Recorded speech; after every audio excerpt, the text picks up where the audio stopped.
Parola al consigliere Berlato. Grazie Presidente. 10.422 cittadini veneti che mi hanno onorato con la loro preferenza e altri 2.430 ai quali abbiamo spiegato troppo bene che eravamo a sostegno di Zaia da scrivere direttamente la preferenza mia vicino alla lista Zaia, mi incaricano di augurare buon lavoro al Presidente della Giunta e a tutti i suoi componenti. Un sincero augurio di buon lavoro, perché ce ne sarà tanto da fare. Bisogna fare presto e bene, presto e bene. Questa Giunta deve fare presto e bene, ancora meglio rispetto a quello che ha fatto nella passata legislatura. Molte cose positive sono state fatte, altre possono essere fatte meglio. Noi daremo il nostro contributo per fare in modo che questa Giunta operi ancora meglio e lo daremo in maniera molto costruttiva e molto propositiva. Noi abbiamo una serie di incombenze che dobbiamo affrontare subito, a partire dalle famiglie in difficoltà. Le nostre famiglie venete sono in grave difficoltà, dobbiamo usare tutti gli strumenti possibili e immaginabili per aiutarle a uscire da questa situazione drammatica.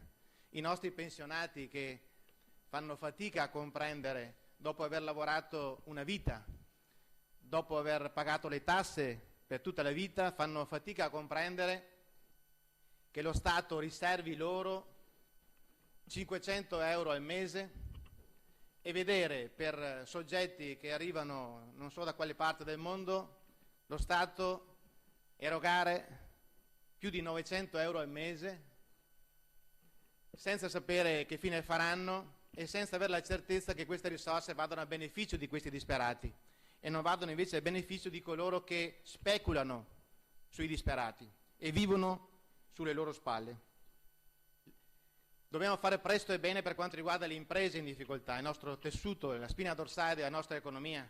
Tanti imprenditori non ce la fanno più, sono stremati oramai e dobbiamo veramente garantire uno sforzo ulteriore per dare loro delle risposte adeguate per poter continuare a competere e per poter dare da lavorare ai loro collaboratori, ai loro operai.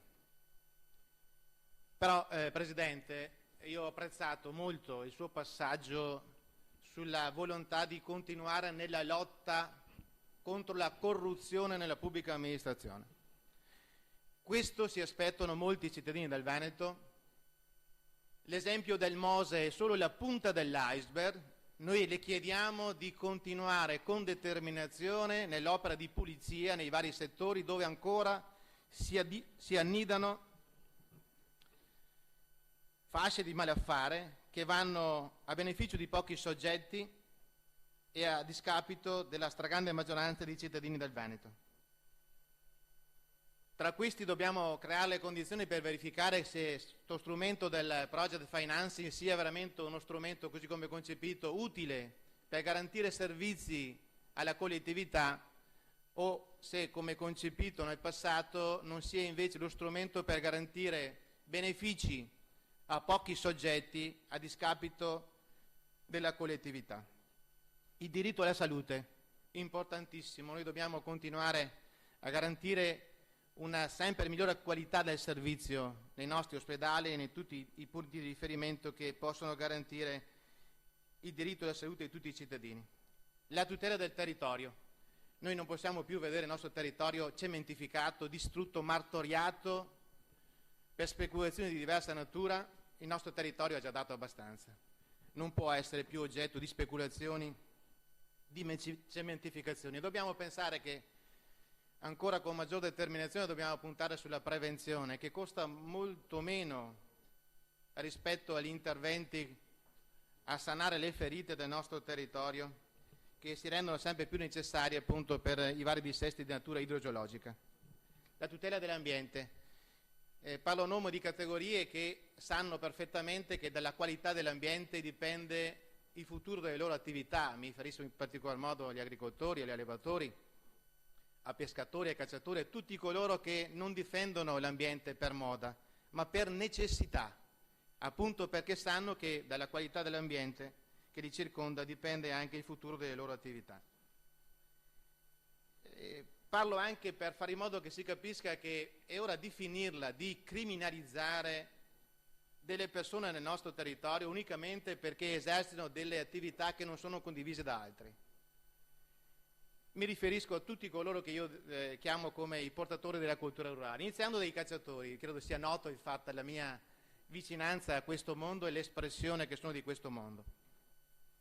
Credo sia noto a tutti i nostri colleghi e anche ai nuovi arrivati. Ecco, noi quello che vogliamo, signor Presidente, è che il mondo venatorio, questi cittadini di serie A della fedina penale perfettamente pulita, perché se queste persone non avessero la fedina penale perfettamente pulita non potrebbero esercitare la propria attività perché non verrebbe loro rilasciato il porto d'armi. Questi cittadini di serie A della fedina penale perfettamente pulita non vogliono né regalie né favoritismi né contributi di nessuna natura, vogliono poter esercitare la loro attività nel rispetto delle normative vigenti, ma essendo rispettata la loro dignità, poter esercitare la propria attività nel rispetto della propria storia, della propria cultura, delle proprie tradizioni.